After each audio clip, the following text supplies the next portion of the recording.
You're about to listen to the Trinity Force podcast. Sit back, relax, and close your eyes. This won't hurt much.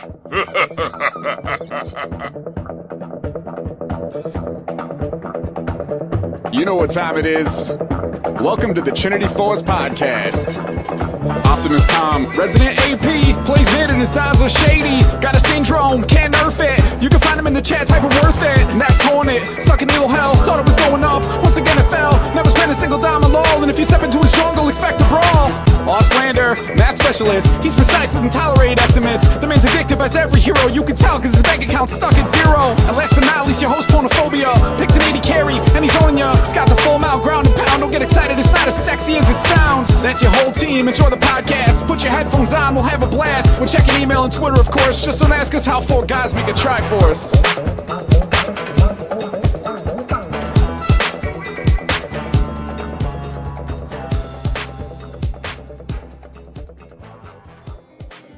Thanks for listening to the Trinity Force podcast, brought to you by Audible.com, your premier website for audiobook downloads. Are you interested in trying Audible? Head on over to www.audibletrial.com/tforcepodcast to sign up for a 30-day, no-question-asked free trial of Audible. If you sign up using the aforementioned URL, you will instantly gain 1 free credit, which will allow you to download such books as Game of Thrones, The Hunger Games, or any Stephen King novel. Hey guys, welcome to Trinity Force Podcast, episode number 39. I'm your host for this evening. My name is Ponophobia, and I am here with a great group of guys. I'm going to start with the normal people that are with me. Of course, Auslander is here. Hey, what's up, everyone? Optimus Tom. I wouldn't count me as a normal person, but thank you for including me in that demographic. And Mr. Sotir is here as well. Hi, how's it going? So I didn't call him John Frank this week, but I did now. Thank you. The anonymity is completely gone. Anyone who wants to find me, hunt me down and stalk me, could.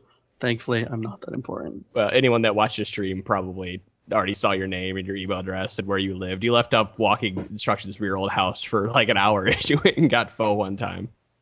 Yup, it was good too. It was a very good lunch. So we are also joined by those who might have seen live might also notice we have Lee Chen from MLG here, and I want you to say hello. What's going on, everybody? So he's here to talk about the League of Legends Summer Arena that is coming up here. Can you give us some more details about that, the exact dates and everything? I didn't want to just throw out random dates there and make myself look like a fool. No problem. You can do that if you want. I was going to say, I think it's like August 4th, 5th, and 6th, or 5th, 6th, and 7th. It is this weekend. It's going to be August 3rd through the 5th. See, that's why I didn't throw out the dates. I knew it was this weekend. I just didn't know the dates. No worries. There's $10,000 of prize money in the line. We've got 4 awesome teams coming. Solo Mid, obviously, is going to be there. Curse, who qualified in through our North American qualifier. Team Black, we're flying them in from EU. And they won our European qualifier. I'm pretty interested to see what they do because they're obviously a pretty new team. And then Azubu Blaze is coming in from OGN LOL. So we're really excited to have them there. I think that's the first time they're going to be playing outside of Korea. So should be pretty freaking awesome. Oh, that sounds fantastic. I cannot wait to watch this. I am down with them. I realize that Azubu plays fantastically, but I have to root for the Black. Captain Jack looks pretty sick, man. I don't know. That kid's ridiculous. Oh, I heard he has like a 56 KDH right now, or KDR. KDR, yeah. Let's see, he went 13-0 in 2 games. Like, that's stupid. How does that happen? Yeah, that doesn't. It doesn't happen. That just doesn't happen at all. I don't know about you guys, but this is I'm pretty sure it's the first time we're seeing a Korean team come over and play in a LAN event for anything against EU teams, against NA teams. So it's going to be awesome to have just like a cool conglomeration of all 3 regions coming together for the summer arena. And I don't know, I got to throw my dice in with the Korean team. I'm not going to bet against the Koreans. I come from a StarCraft background, so I already know not to bet against the Koreans with these.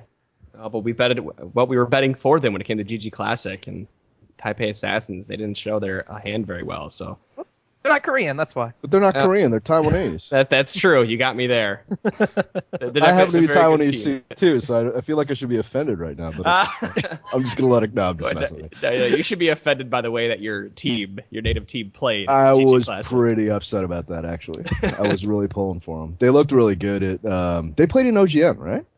Yeah. Yes. No. Season 1 they did, right? Yeah. They look pretty good there. I was pretty happy about that. Not gonna lie. Yeah, they've been looking really good in the Arena League lately, but a lot of the other teams, people throwing out ping issues, not used to the North American scene. I mean, I know we saw this last weekend with ESL Poland and talking about how the Europeans play a lot different than the North Americans and everything. And yeah, that's actually the thing I'm really looking forward to seeing the most. I think this is going to be the first time, until we get to the Season 2 championships, where you're going to have like a European team, 2 U.S. teams, and a Korean team like colliding all in the same place. Like, that's going to make for some really interesting match play because the gameplay styles are totally different. Strats are different, timings are different a little bit. Comps are different. It should be pretty sick. I'm really excited to see how that shakes out. And being all at a LAN event has to make it even better for all these. No one can blame anything but themselves at that point. Yeah, totally. That's one of the cool things about the arena is that it's, even though it's not a pro circuit event, which is a giant 150,000 square foot room with a huge production behind it. The arenas are much more focused. It's much more about the players and the teams. It's much more of a controlled environment for them. There's not a bunch of crowd noise and everything else going on. They really get just to focus on the gameplay as if they were sitting at home, except the whole team sitting in one room. It's top of the line gear. We've got keyboards and mice and headsets to loan out to them if they need them. And then it's shot and broadcast out of our New York City studio offices. So that should be really cool. I think that's going to be a level playing field for the first time in a lot of different ways, and I'm pretty excited to see how that shakes out. Yeah, it's gonna be a great weekend all around. Now, when you bring those players in, are they going to be in the soundproof booths that we saw back last MLG?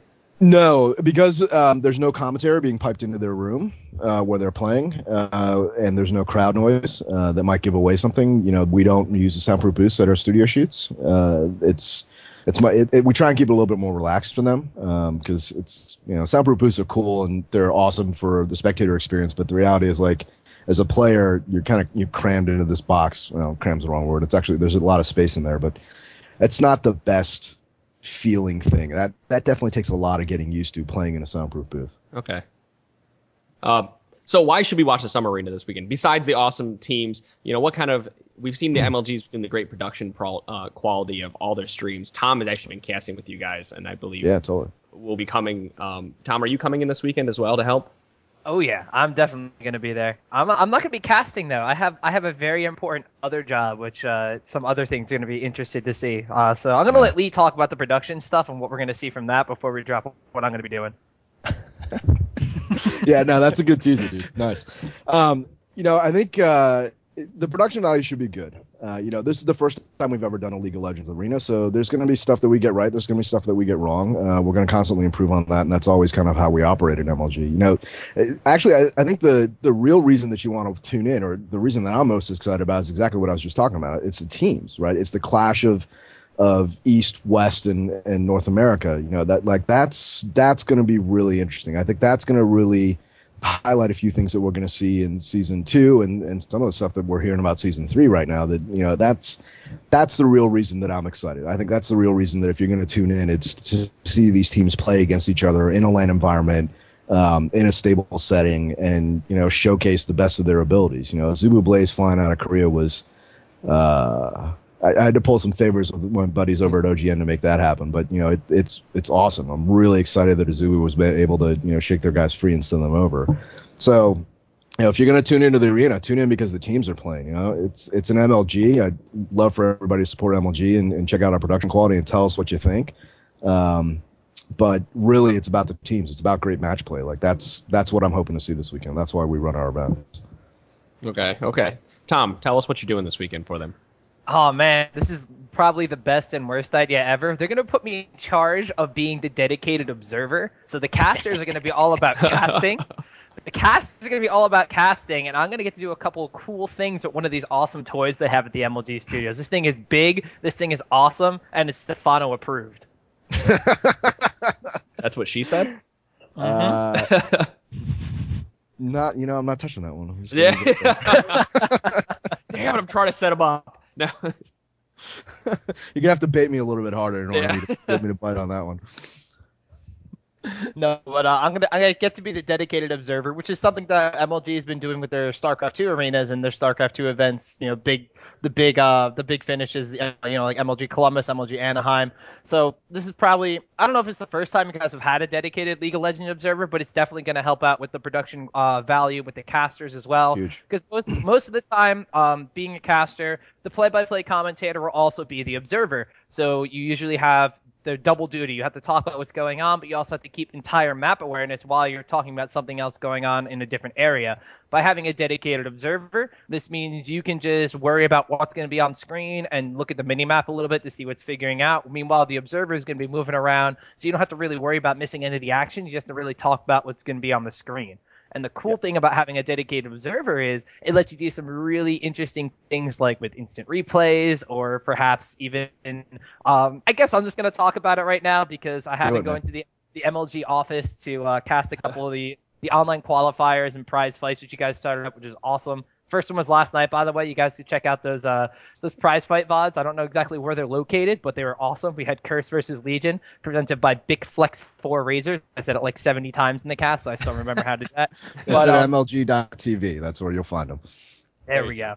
But anyway, sitting in the corner of the production studio, taunting me like a giant Etch-a-Sketch is this big, big smart board. The thing is probably the size of, I don't know, it's probably the size of my closet at home. It's ridiculous. 80 inches diagonal. It's by Sharp. It's the Akus Smart Touch. It's insane. It's insanely cool. It's absolutely insane. I know you guys have had videos of both Apollo and Stefano playing StarCraft on the touchscreen. Yeah, so Clutch was up there too, yeah. I know you guys are going to be able to get some awesome things. First off, I want to know if we're going to see a League of Legends player attempting to play on the touchscreen just as a little teaser thing, because that would be awesome. But we're also going to be able to do some interesting observer tricks by using the giant touchscreen and having someone kind of like John Madden. You get to sit there and draw X's and O's and be like, well, here we go. We got the guy coming over here, and he's going to go into the mid lane, and boom, top fat and connect him. I was going to say, really explain to me what the smart board is. So anybody out there that, may not have seen a past MLG event or ever watched StarCraft, can really get a handle on what this yeah, totally. It's an 80-inch TV that's got a touch interface on it, right? And it's connected to a high-end computer, which allows you to do telestrator-like functions. So if you're familiar with like the NFL or anything else, just like Tom was just saying, you can draw on it, right? So it's like paint, but over a live screen. So you can have the game going, and then you can just paint right on top of the screen, map the action out. We can rewind, do instant replay, just like Tom was just talking about. It also gives you the ability, but it's a full touch interface, which means like your iPad or your phone or anything else, you can sit there and you can control it, and it's like mouse clicks. Wow. Right? So you could theoretically play League of Legends on it. I don't know that I won't want to do it. If you saw the video clips of Stefano playing StarCraft on it, that was a little nutty. But League I think would actually be a little bit harder to do on that screen. I don't know. I'll have to try. I know what he's doing tonight. Yeah, I might have to go back into the office and check that out and see if I can ring up.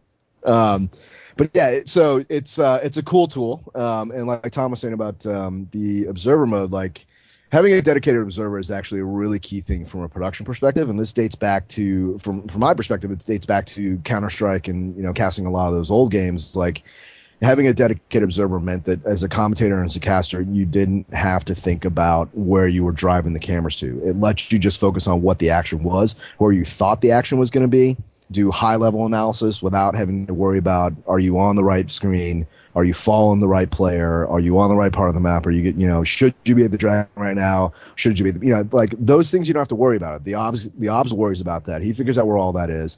And you just have to pay attention to what he's doing. And at the same time, it's not like if you're a commentator or caster up there, you can also drive your own screen and look around and see where action is happening elsewhere. And as you're talking, Tom will hear you maybe shout out, hey, it looks like somebody's going over to check Baron. Well, let's go over there and see what's going on. And Tom can map over that way from wherever he was on the screen. If he's on top lane or something like that, he can just swoop straight down. So there's a lot of different things that having a dedicated observer free up the production team to do. And the other thing about it that's really great is like, the director of the show can be right in Tom's ear and can be talking to him, and Tom's not thinking about, I actually should be talking about something right now, but I can't do that because somebody's whispering sweet nothings in my ear about beaches and sunsets and how we should probably get in a Baron shot right now. Like, you just all he has to do is he has to drive ops. He doesn't have to talk, and talking and listening at the same time is kind of tough. So there's a lot of that. He doesn't do that very well. The listening. You know what Tom's gonna be doing in this observer thing? He's gonna be sitting there trying to cast the game while he's moving, and he's not gonna be talking to anybody else but himself. And well, that goes. Let's see if he's talking about the production or the show when he's back there, like the rest of the production team can hear him, right? It's not going out on the stream, so he can shout out, "Hey guys, get a stat up! Like, let's pull up something from Yellow Buff, and what are picks and bans going to look like for the next round because of how this went, right?" So it really gives us a whole nother person who's intimately familiar with the game, who's intimately familiar with the broadcast, who's driving the viewpoint in the production workflow that lets us kind of free up and expand on what we can do. Not necessarily like in the specific cast, but in the metagame around the cast, right? So all the stuff that gets layered in that 99% of the time you never think about as a viewer at home because it's just there, right? Right. It's like getting the fly shot. The guy that invented the camera that tracks the football when you throw it downfield, right? On the Hail Mary pass, they're tracking that ball all the way down. Like it's sort of a weird little gimbal kind of thing, but like that guy, it's because he wasn't worried about anything else except for figuring out how to follow the football, right? And so those kinds of little things that you just assume are part of your production, when you have additional resources that are in there that allow you to think about the meta game around a production, that's where it really starts to get really cool. That's where we at MLG, and I'm going to brag for a little bit, I feel like that's something that we do better than anybody else does because we spend a lot of time thinking about that. OGN aside, because OGN's got TV resources, and Korea's just kind of crazy that way. That's true, very true.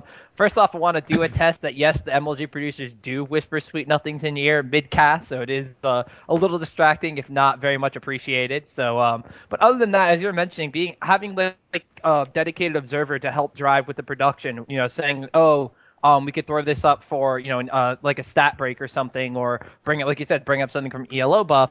Or not only to mention this, but when going with instant replays and like recaps at the end of the game, where we have like the plays of the game and everything, it makes it a lot easier if you have someone just marking that stuff down, marking down like Dragon and Baron timers even, which we've seen a lot of the overlays start to incorporate with one another. You can have someone to just really drive that sort of force. So I'm going to segue this into another little bit of a question where everybody's pretty much love the instant replays after big matches. Could we possibly see this being utilized in the middle of a game where we have like a picture-in-picture instant replay? Yeah, I think we'll get there. Instant replay is actually a pretty tricky thing to do well. It's relatively easy to do it.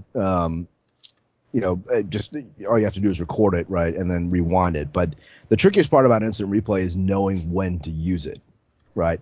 So running it in the middle of a game in a picture in picture is something that I think I would personally love to see, but I think we've got to work up to that because there's still a lot of other things that we want to do in our production that, particularly with League of Legends, that we don't feel like we've gotten right yet. We've only done, just being blunt about it, we've really only done 4 League of Legends broadcasts. Well, actually 3. Right, this will be our 4th one, at a significant size and scope. So the qualifiers and the other stuff that we're starting to do, those are all experimental test beds for us, where we'll try out stuff like that. But at a deeper level, big show productions like the Arena or our pro circuits, those places we lock in what we do. We're not going to try that many cool things there because there's a giant show to do and it's 3 days long, and there's all these other things that have to go on. So it's just a bad time to take big risks around production tricks. But yeah, I think we'll get there. I don't know. The guys on the production team, Contini and Puckett and Ryan, they may surprise me. They may decide that they're just going to go for it. But that's their call. That's their call. Tom, you unfortunately are going to have to sit there and suffer through it. But I'll just back and someone going. I'm already all used to having to suffer through all the tips and tricks that production's going to be throwing at me, such as the accidentally putting me on camera while I'm dancing kind of thing. I'm already used to those little tricks. So. Oh no, but those are fun. Nothing you guys can really throw at me that's going to surprise me anymore. But aside from Oh, that's a challenge. that is no. Ryan a Thompson challenge. is listening right now, and I am- he's totally gonna. Oh, you're so done, man. I have anything Tom. you guys throw at me, I'm going to deal with. Just saying. Okay, all right. I'm calling it right now. Something's happening to Tom this weekend. I'm calling it right now. Oh man, right here. And on I'm the not Trinity going to do Force. it. I'm not going to start it. I'm telling you, Ryan Thompson, @Cyanide on Twitter, is our senior director of production at MLG. So he produces all of our shows, and he's probably one of the most. How do I put this? Okay, he had a packing peanut war with another MLG employee that lasted 4 years. Okay, packing peanuts would just show up like at random places. 4 years long this thing went. So Tom, I'm telling you right now, some shit's gonna happen to you. And he just Skyped me. He says challenge accepted. Also, if we do instant replay, picture in pit, and it goes well, it's all his fault, and it's totally his credit. If it goes wrong, Tom, it's on you. Okay. That's fine. I'm half expecting to walk into the studio like on Friday morning and be like, all right, sit down right here, and there's going to be a computer in front of me and 2 computers on the side, and go, you are in charge of all 3 lanes. I'm just waiting for And then you're it. gonna get pelted with packing peanuts the entire time. That You missed Baron. You missed Baron. Thunderbolt. Oh no! Oh, you broke out Thunderbolt. That's not right. That's not right. Oh, this is gonna be a fun weekend indeed. Aside from the games, If there needs to be some kind of like backstage shenanigan videos going on, so we can actually see what happens to Tom while he's sitting there in that booth. We thought about creating a premium stream that was like the candid camera that was Right. backstage, but then we realized that there would be moments, like at 9 o'clock in the morning, where people would just see us picking our noses and like take a nap before the show starts, and we decided that wouldn't be. So you don't want the cursed camera in the apartment, nothing like that. I think the cursed camera in the apartment's a great idea. I don't know perfect that for I'm League walking Nation, past too. it in my tidy whities, but that's that did happen, right? I saw that on Reddit, I think, but I'm not sure. You just forget it's there, and then you're napping with your buddy on the couch, and everyone's watching you do it, and it ends up becoming really awkward. I don't know what happens over your household, Pone, but I think we're good getting a with little it. bit too much insight into Pone's life right now, guys. Just Meanwhile, in Kentucky, Does that really surprise you? not at all. Yeah. Nope. So a couple more questions for you. Have you guys considered doing any extra kind of bans or anything for these tournaments? Like one extra band, or going to 5, like a Dota style? we have and we haven't. One of the things that you'll find about MLG, because we're still kind of getting to know the League of Legends community, is that we're actually pretty conservative when it comes to doing things around league format or tournament formats.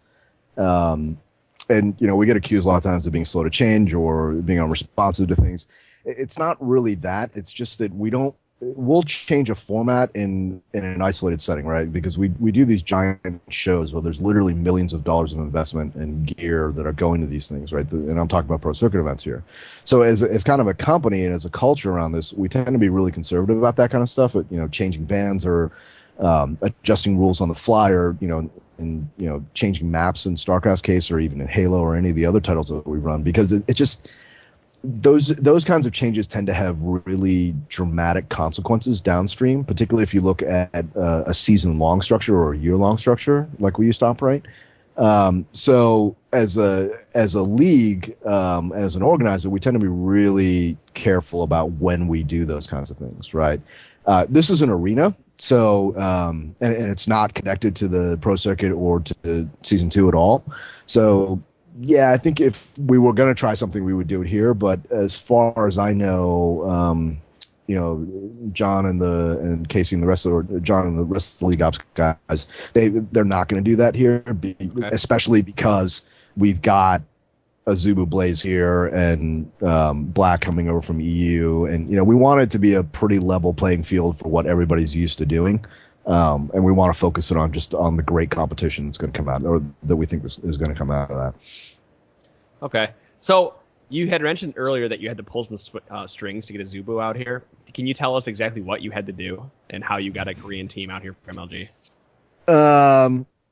So a lot of the guys, yeah, absolutely, totally. I kind of think about this a little bit because it can get me a little bit of trouble, but it's not that juicy a story actually. I'm really good friends with a lot of the guys over at OGN Mall because and that team used to work on a lot of other stuff that OGN did, back in the Brood War days, and I've had drinks and spent a lot of time in Korea with those guys and gotten to know them really well. So it was really, it was a phone call, it was a conversation, and it was a promise that I would pay the favor back later, which given who I made that promise to could really bite me ass in the long run. If pictures of me show up in my tidy whitey somewhere on the internet, it's probably because that's what he asked me to do. So okay, that should give you a sense of like what I had to promise. Well, following at MLG Lee right now. All right, that's a little awkward, but yeah, they're a great team. OGN is a great organization to work with. We're really fortunate to have a great relationship with those guys and be able to work with them at this level. And Azubu, the team sponsor, is a great company to work with as well. And they like and respect MLG, and we're grateful and thankful for that. And they're coming. Like, they're actually on their plane right now. So Awesome. pretty excited about that. Well, it's a perfect time to get them out here too. At least they have a couple days to get used to the jet lag and whatnot. That they're they arrive tomorrow morning, I think, local time. Right, it's a 14-hour flight and a minus 13-hour time difference. So what do you allow your players to bring with them for these? Can they have their own headsets? Do they have to use your headsets? What exactly they got to run with?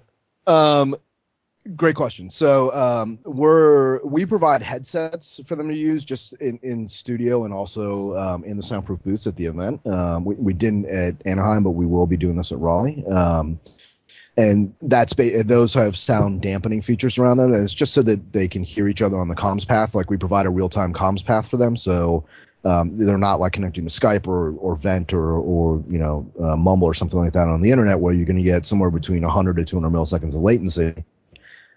It's a real-time comms path that's right on the table in front of them, right? So it's literally like a 2 millisecond latency on that comm path, if that.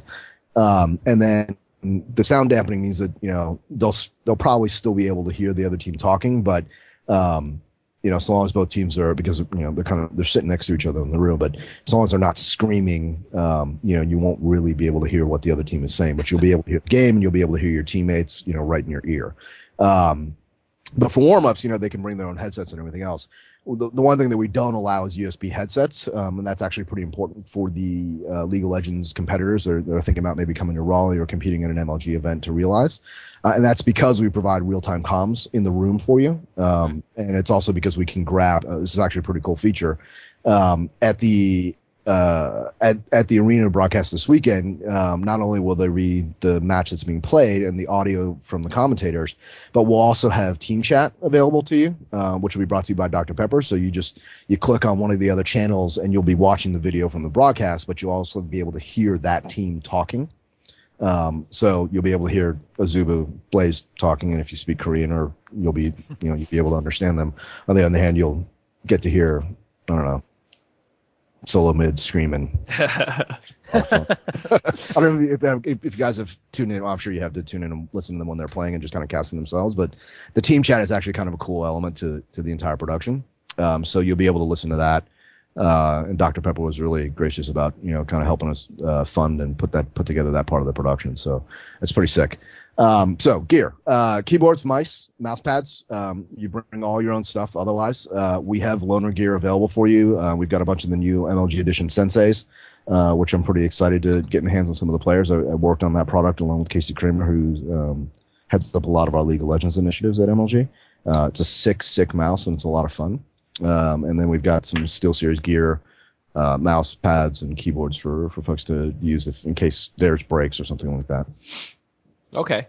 Well, at least, it sounds like you have everybody taken care of when they get there. Like, no matter if they forgot anything or whatever they need, MLG has it taken care of. Yeah, at our arenas, it's different at the pro circuit where you have a lot of teams showing up and there's an open registration. It's a lot harder to kind of take really good care of everybody there. Although, between Ride and us, we try and do a pretty good job of that. But at an arena, it's a completely different scenario. Like when Solomon's driving in, but Black when they arrive, Curse when they arrive, we're gonna pick them up at the airport. We take them to their hotel, we get them dinner, and then there's a player lunch on Friday afternoon, which unfortunately I'm not going to make because I'm going to be coming back from a trip. But meals are catered. We try and make it as much of a VIP experience about the teams and the players as we possibly can. We don't have immense budgets to work with, but it's hopefully a good time for the players. We want to take care of them and make sure that everybody's having a great time. How about a VIP experience for the observer? Good packing peanuts for lunch, man. Oh, that sounds delicious. Oh man, I heard they're actually really high in fiber. They are. It's gonna be great. I can't wait to eat packing peanuts all weekend. Like literally, they're gonna be thrown at me. I'm gonna be eating them all weekend. Realize that Ryan's actually listening to the broadcast right now, and he's he doesn't forget any of this. He's gonna be. He is an elephant. Elephant. Oh. You killed it. We had a really good interview going in, but you had to come in and stomp on it. I know, because I was trying to get you to throw your curveball out there, and apparently you don't check Skype in between. No, I don't. I do not check Skype in between. I'm sorry. We had the best curveball question for him, and Tom doesn't even know what it is at this point. No, I definitely know. All right, so now that we have out of the way, we talked about the Korean teams, talked about how the teams are to get there, we talked about the gear. The important question is, Lee, who's your favorite Ninja Turtle? Oh, we're gonna go here. I don't know. I think I'd have to go with Leonardo. He's such a leader. This guy. I know. I was really hoping for the Michelangelo. I was hoping for the Michelangelo. Michelangelo's he's kind of a whiny baby, man. He's just like, woo, I'm all emo. Thanks. I remember whine a lot to the production team while I'm observing then. I'm a bit of a Michelangelo fan myself. At least I'm not a Raphael fan, because then I'd be very, very angry. I keep waiting for him to say Raphael, not because of the attitude, but just because I keep looking at his picture and he's got this like red coat on, and instantly I think Raphael red coat. I just like say it. Not gonna happen. I guess we can't be that lucky, but all right, reeling the interview back in for just a little bit. We've talked about how you've gotten the Korean teams over here. We talked about all the different kinds of setup we've had for the League of Legends Summer Arena coming up this weekend. You've run a lot of StarCraft 2 arenas already and StarCraft 2 events, and we talked about how you're still fairly recent on the League of Legends event scene. Now that we have Korean teams coming in, we have European teams coming in. We've done this already for StarCraft. You have Korean players, you have European players and qualifiers. What are some of the key differences between organizing and putting together a StarCraft arena against the League of Legends one? That's a good question. It's very similar in a lot of respects, right? The hardest thing about producing and broadcasting any given game, aside from the fact that you need good teams and good matches, is the observer. And so both StarCraft and League of Legends both have great observers. Spectator clients, right? So, and Riot's done a really great job of improving their spectator client over time. Like, I don't know if you guys remember the first iteration of this. It was literally like you join an extra player to the game, and then you guys remember this? It was. Yeah. It was very difficult. Yeah, totally. And Riot's done a great job of improving that and making it a lot better. Not just the fact that you can spectate a game from within the client now, but also how the spectator client works and a lot of the production tools and tips and kind of tricks that they've given us. So it's that's the hardest thing. And Tom's going to be spending a lot of time on that this weekend. So if he's not already super intimately familiar with it, which I'm sure he is, there's probably a few things in terms of the production workflow that we're going to figure out about that. It's a team game. That's another one. A team game is always harder to run than a 1v1. But there's a lot of nuance to it. The devil's always in the details when it comes to production, and particularly for live production. So, I don't want to get into too much nitty gritty on this stuff because it's like I could literally sit here for 2 or 3 hours and just ramble off on a bunch of different things. But it's very similar, and I think a lot of what we're going to end up doing around this is kind of the meta game around it. ELO Buff is providing stats. Speaking of which, I haven't mentioned this yet. There is an HD Pass for this weekend, which is $9.99, and if you buy that HD Pass for the arena broadcast, you get a free month of free access to ELO Buff. And if you haven't checked out ELO Buff, you should definitely do that. It's a pretty sick way to kind of track your performance and see how you're doing. And the stats that they're going to be generating for us around the arena are going to be pretty cool too. So there's a lot of metagame stuff, going back to the question that around production that make it pretty interesting. And that's really where the key differentiators are from, title to title. No, awesome. You see, the thing was, if you were to get into the nitty gritty for 2 or 3 hours, you have the podcast crew that would sit there and listen to every single word of it currently right here with you. So I was kind of excited. I was like, all right, we're going to go all night with this one, but I don't know if anyone else really wanted to do that one. Auslander would probably be rolling. We would just hear a creak, and then a door would shut behind him. Either that or he just starts snoring on the mic. All right, well, He's not already. Not already. I know Auslander's there. He just doesn't like to talk. Right, Auslander? Yep. Right, Auslander. Monosyllabic response. Beautiful. Love it. Yeah. Well, I have one last question for you, because we've hit just over the half an hour mark here. And I want to know, who is your favorite to win? And can you call a favorite to win? That's tough.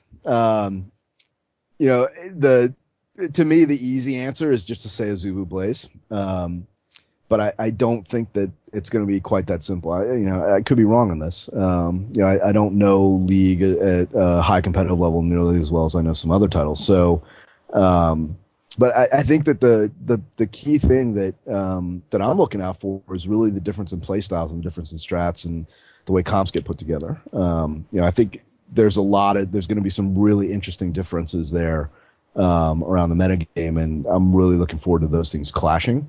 So I actually think it's going to be anybody's game. I think Blaze has some, Captain Jack is just ridiculous. Like, he's by far, I think, the best AD carry in the space right now on the scene.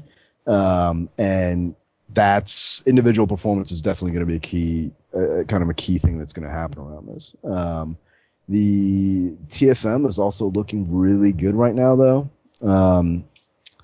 And Black, they're a new team. Like, you don't know what a new team can do because they don't have enough time and grade and enough performance history for you to be like, oh yeah, this is what they're going to do and this is kind of how they perform. Like, they could just explode, and they're the only team that's there from Europe, so no one else is going to have regular practice against that kind of play style. Not to mention, which, as I understand it, like their play style is a little bit different even for even inside of Europe. So and you can't discount Curse, man. Curse is a solid roster. They crush some serious opposition to make it through our qualifier. So it's tough. I personally, as a fan favorite, I really like Curse Gaming. So I think that would be my pick if we were just gonna be like putting down some money on the side on it. I'd be like, yeah, I'll pick Curse just because I like Curse. But if you were asking for a real prediction on a stats basis, I don't know. I think it's too close to call, man. Wait, so you're one of those guys who would go to Vegas and bet on your favorite and not the actual odds? I think I need to take you and have you bet on something so that I can win some money back here. Listen. Curse had a show match against Legion last night where Legion was very impressive, beat them 2-0. I think Curse is going to be out for blood this weekend. They got something to prove. I think they're hungry, man. As well do. Getting flown over here, they have to step it up and show America what they've got. I absolutely agree with that. Here's one thing I think that the Western world, North America and Europe, really needs to learn from the Korean scene, right? It's the level of professionalism. Mm-hmm. Right? Regardless of what the title is, Korean esports athletes, pro athletes over there have a degree of courtesy, a degree of professionalism. They show up on time. They apologize if they're 30 seconds late. They work their ass off. They're grateful for the opportunity to compete. And they talk trash just like everybody else does. I mean, if you go read Jack's interview on Dignitas, right? Like, he talks some pretty serious smack in that one. You know, but at the same time, they're super professional about it, and they're dedicated. Like, those guys, Blaze practices, I don't know, like 10 hours a day or something. Mm-hmm. It's, you know, they have like a whole schedule of exercise and team strategy and everything. Yeah, actually, one of the things that they do that I don't know how many North American teams do this is actually able to catch up with Legion a little bit after the show match they did last night at MLG against Curse. Even what they do something the Korean teams do, where before they even practice, they have an hour or two dedicated to just watching film like their football team. Yeah, they go, okay, this is the team. This is the team we're playing. This is their past couple games. This is what they like to do. This is what they've been streaming about, and they just dissect the team in and out. It's ridiculous. Yep. Yeah, like that's something that I think, regardless of what the space is, you know, whatever the title is, you know, inside of esports, that's pretty unique to Korea right now. And I think that's something that, me personally, you know, just having been in esports for 12, 13 years now, that's something that I think is really important to the North American scene. You know, the last time I saw that kind of dedication and training and motivation was really in Counter-Strike and in Quake, right, where teams and players used to go watch film. They would check out replays from there. Like, it was the hottest thing in the world if you had a key replay from a warm-up session from another team. And so, you know, I don't know if TSM and Curse and those guys are doing that right now, but like, they should be. Yeah, absolutely should be, because I guarantee you Blaze is doing it. Right. Guarantee you. You guarantee they've watched every single match they've had in the past month and gone over every little nuance, so they know their bot lane, not going in blind. Yep, and if they haven't finished all that review by the time they get here, I guarantee you what they're going to be doing on Thursday night is they're going to be sitting in the hotel room watching film.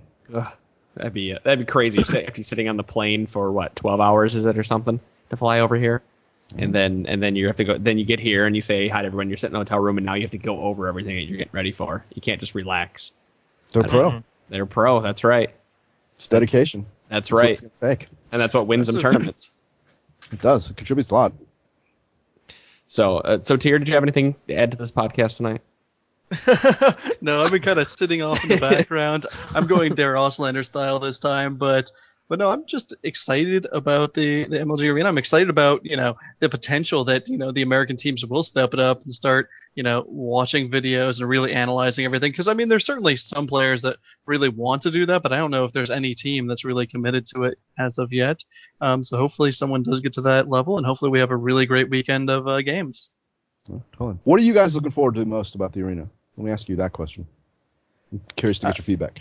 I'll go last. For me, it's obviously just the teams, but bringing, teams from all around the world. And we had a little bit of that in the GG Classic, but unfortunately, we had CLG Prime, CLG EU, and Taipei Assassins, but they're all playing with ping. So it's going to be great to have, the teams competing on a level playing field. That is going to be great. And we can finally put some of the debate to rest. Really, how good are the Asian teams? Are they really going to stomp the American teams? Or, are they still, a little bit behind the game? I certainly don't know. Obviously, they are coming in as the favorites, but it's hard to count out the American teams just because they have so much experience, especially, in this kind of live setting, when it's going to be, essentially not offline or not online. I think that, certainly brings something else to the table. And I think a lot of teams have problems, what is the word? Getting to that stage where they can't compete offline and don't really, worry too much about the flight travel and all the other things that go along with actually playing the game. Because we actually heard about, certainly, there were some complaints about CLG EU, having jet lag in their most recent matches against M5, but it wasn't actually coming from them. It was Riot making excuses for them. So is that going to play into it? I sure hope not. Obviously, there are a lot of flights going on, but how is everyone going to handle it is something I'm very interested in seeing. Yeah, I think that's spot on. What about you, Tom? Well, my favorite thing for the entire weekend is going to be how close to Koreatown and delicious bubble tea the MLG offices are. Yeah. Bonchon, man. It's all about the Bonchon.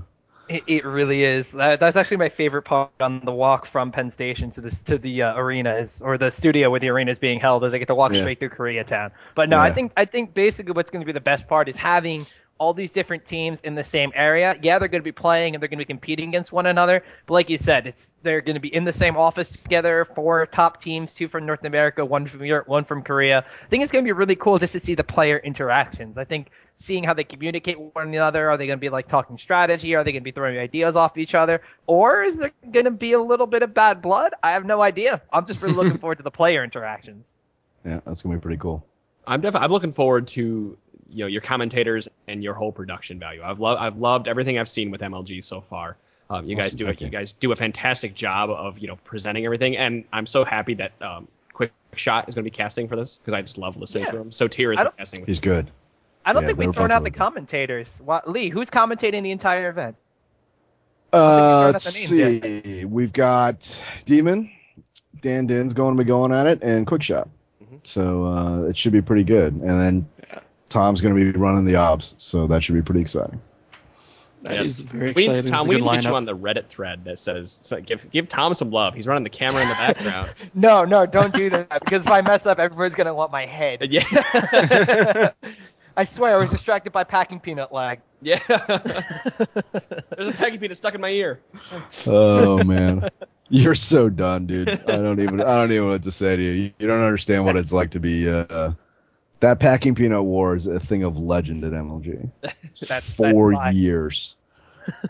4 years. I wonder how many packing peanuts that could be. Can we run statistics on that one? Pop it up in the screen. I don't know. Let's call ELO Buff and see if we can get those guys to help us out with that. Like we get a lot of packages at MLG, right? We buy a lot of gear. There's a lot of stuff that gets shipped around. I don't know where or who started that thing, but I definitely know that Ryan won that. Like he stuck a packing peanut in the guy's CD tray. Right, so the guy went to put a CD in to load music or something like that, and it I don't even know how long it was in there. It opens up and there's this one packing peanut just sitting in the middle of the tray, like flat and squished down and like stuffed in there. It's gonna be fun. It's gonna be a fun weekend. Yes. So I'm gonna actually use that right there to wrap up this podcast. So Lee, thanks for being on with us tonight and giving us all that information. Totally. Thanks for having me, guys. Really appreciate it. Yes. Hope you enjoy the show this weekend. We'll enjoy the show. We'll be everyone who's watching this right now. Lee, tell everyone where they can go find it this weekend and recap it all for us real quick. Totally. It's gonna be live on Friday night at 7:00. Oh boy. Hold on, let me check my Cliff Notes. Sorry, we go live Friday, August 3rd, 5 p.m. Eastern, or 11 p.m. Central European time. And it is you can find it at majorleaguegaming.com/live, and we'll be live all weekend, Friday, Saturday, and Sunday with Azubu Blaze, Curse Gaming, Solo Mid, and Team Black coming in from EU. So it should be a great time. Really looking forward to it, and hope everybody enjoys the show. Yeah, awesome stuff. Fantastic. It is. It's gonna be great. Pone, I want to throw something in here that I don't think I asked anybody about. I'm feeling a little giveaway-ish. I don't know about you. Okay, if you have something, Tom, go for it. I have a $25 Riot Point card sitting in my hands that we can give away right now. But you're gonna have to tweet at Trinity Force Podcast and at Optimus Tom. Lee, if we were to give away this $25 Riot Point card, what are the people gonna have to tweet at us? I'm gonna make you decide. You're gonna make me decide? Yeah. What's your favorite turtle? Let's get a poll. Yeah, what's your favorite Ninja Turtle? That's a good idea. All right. So wait, hold on. I'll sweeten the pot for you though. I'll throw you guys a couple of HD keys, and you guys can tweet that as well. So these will get you access to the HD stream up to 1080p, and that's I don't know, the $10 pass and $9.99. Okay. And that includes an ELO buff, a month free of ELObuff.com. As well as an instant VOD. So I'll get you guys a couple of keys right now. You guys can do those as part of your giveaways. Oh, good. We'll do like a retweet contest for one of those tomorrow. Yeah, there you go. Cool. As well, guys, it's at T-Force Podcast. You can find us out there. You can also find Tom at Optimus Tom. Go look for it. We'll be tweeting these out. I wanted to say for all our fans out there that are listening to this and are listening tomorrow, since we won't be able to start this contest until people have actually listened to the podcast, We have a ton of feedback from you guys. I'm looking at our document right now. We have 6 different letters from fans that we need to get answers to, and a voicemail. We've had these for 4 weeks now, and every time we go to do it, a tournament pops up, or we have an interview, and we had 2 interviews in a week. We didn't do a podcast, yada, yada, yada. But guys, I've been responding to all these individually, and you guys have been getting responses, but we are going to be going over these more in depth next week. Next week is our 40th episode. We're only 10 episodes away from big number 50, and I don't really see, the Tutor on a Horn. I don't see that many podcasts get to 50 episodes, so it's kind of big for us to make it there. Yeah, it's like the same age We're as not Sotan. stopping. I'm not that old.